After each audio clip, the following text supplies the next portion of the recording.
Olá, eu estava preparando uma palestra para uma empresa sobre liderança e anotando dados, pensando em estratégias, construindo argumentos, me veio a pergunta com a qual eu inicio o nosso vídeo. Era muito mais fácil ser pai, professor ou chefe de um escritório ou fábrica há 100 anos. Por quê? O que aconteceu? Quais são os novos desafios da liderança no século XXI? Como ser um líder de fato em um mundo pós-pandemia, em uma sociedade líquida, em transformações tão extraordinárias como as que estamos vivendo. Prazer carnal.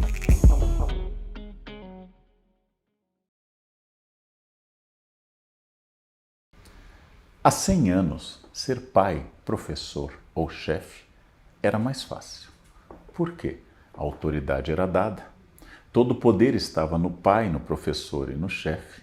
Cabia ao aluno, filho, funcionário obedecer, ou apanhar em casa, ou ser demitido na empresa, ou ser punido na escola.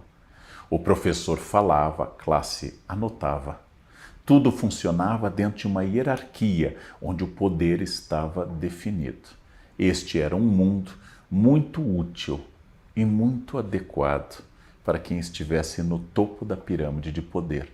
Este é um mundo muito difícil e muito desafiador às pessoas da base.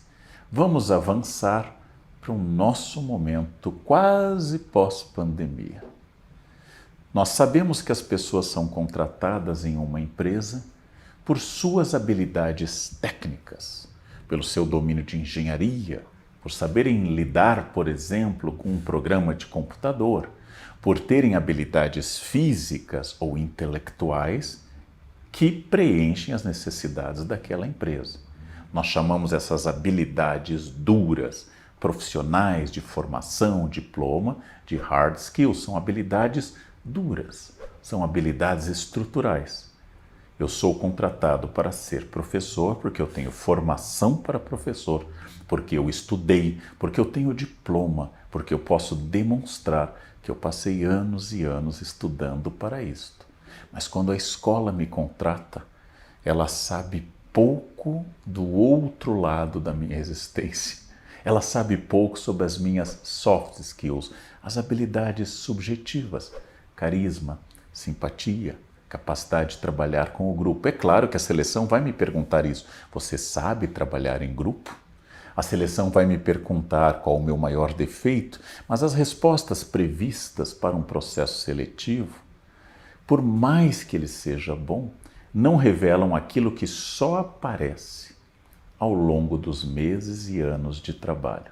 Fulano é um engenheiro extraordinário.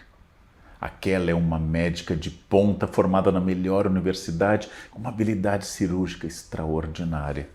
Este é um professor impressionante, mas grosseiro, arrogante, invasivo do espaço alheio, tóxico nas relações com os colegas, quando não preconceituoso. Surgem as chamadas soft skills e a ideia que você conhece, que nós somos contratados pelo currículo e demitidos pelo comportamento. É raro alguém ser demitido porque no currículo diz que tinha um curso de 360 horas e é constatado que o curso foi só de 320 horas. É raro isso ocorrer. O mais comum é grosseria, insubordinação e assim por diante. Mas a questão fica mais complicada porque no mundo pós-pandemia cresce uma tendência a uma grande renúncia dos empregos. Nós já notamos esses dados nos Estados Unidos e no Brasil. Nos últimos anos, centenas de milhares de trabalhadores abandonaram as empresas. Mas não abandonaram porque estavam em briga, em choque direto com a direção. Não abandonaram por isto, mas porque estão buscando, por exemplo, qualidade de vida, maior tempo com a família, um período de lazer maior, uma capacidade de ser mais criativo, uma capacidade de ter mais propósito. Esta grande renúncia, essa grande abdicação do emprego como figura está se multiplicando. E aí é que entra a figura da liderança. Se nós falarmos antigamente de hard skills e soft skills, Hoje nós falamos que um verdadeiro líder desenvolve, promove e estimula power skills, ou seja, a combinação dos dois elementos. É claro que eu preciso de um médico competente em medicina. É claro que eu preciso de uma arquiteta competente em arquitetura. É claro que eu preciso de uma professora competente no exercício de dar aula. Mas, junto com isso, eu tenho que desenvolver uma coisa quase tão importante, ou até mais, do que aquela. E essas power skills se transformam em coisas fundamentais. A liderança através do estímulo de cursos, a liderança através de feedback contínuo, a liderança através da barragem, parar as fofocas, a maledicência, tudo aquilo que um grupo humano costuma promover, a liderança que ajude a fazer reuniões produtivas, que estimule as pessoas, passou a ser um tipo de liderança muito diferente daquele tipo cuja simples presença assustava a equipe. Um mau líder é aquele que provoca a pergunta de um funcionário que chega um pouco depois do horário normal e pergunta: ele já chegou? Quando as pessoas perguntam, ele já chegou, existe um medo ainda ao poder. Um bom líder é aquele que a chegada promove uma tranquilidade, porque agora tem alguém que nos ajuda, agora tem alguém que nos incentiva, agora tem alguém que vai estimular e que tem uma visão total do processo. O bom líder deixa de ser aquele relógio ponto que controla a produtividade dos funcionários e, especialmente em funções criativas, críticas ou de grupo, ajuda a desenvolver uma espécie de ambiente onde as pessoas não apenas funcionem e atendam à demanda da empresa, claro, mas também funcionem como pessoas entre si e com o grupo. Por isso que é fundamental que eu aprenda uma certa inteligência emocional no contato com as pessoas, que antes não era demandada. Um bom professor há 100 anos tinha autoridade. Hoje um professor precisa de autoridade, mas hoje somos muito intolerantes ao autoritarismo. A boa capacidade de estimular essas power skills transformou a noção de liderança. E quando falamos que os colaboradores de uma empresa devem procurar, dentro do princípio da learnability, a capacidade de continuarem aprendendo, é óbvio, você concorda com isso, todo mundo concorda com isso, mas não se esqueça que isso se aplica também à liderança. Os líderes costumam dizer: quais os últimos cursos que você fez? E os liderados poderiam dizer: e o senhor e a senhora?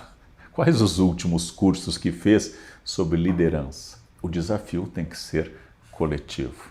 Vivemos experiências inéditas. Ninguém preparou uma estratégia clara sobre ação e estratégia em negócios pós-pandemia.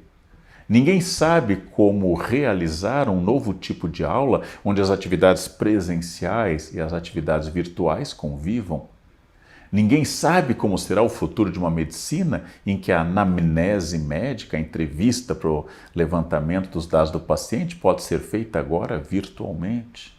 Ninguém sabe onde está com clareza essa caminhada. Quanto mais eu pensar nisso, me atualizar, quanto mais eu aceitar o desafio dessas questões, quanto mais eu entender que a obrigação para manter talentos na empresa não é mais apenas a boa vontade dos contratados, mas a sinergia entre contratados e contratantes, quanto mais eu constituir laços que representem um desafio coletivo e estratégico, mais eu me aproximo de um modelo de liderança que supere a noção autoritária, centralizadora, muitas vezes violenta, do poder no passado. Ser líder hoje é mais difícil do que há 100 anos. Ser líder hoje é um desafio interessante para que você possa pensar que não apenas os associados e os colaboradores têm desafios novos na empresa, mas você que exerce qualquer liderança também tem o mesmo desafio. Foi um prazer.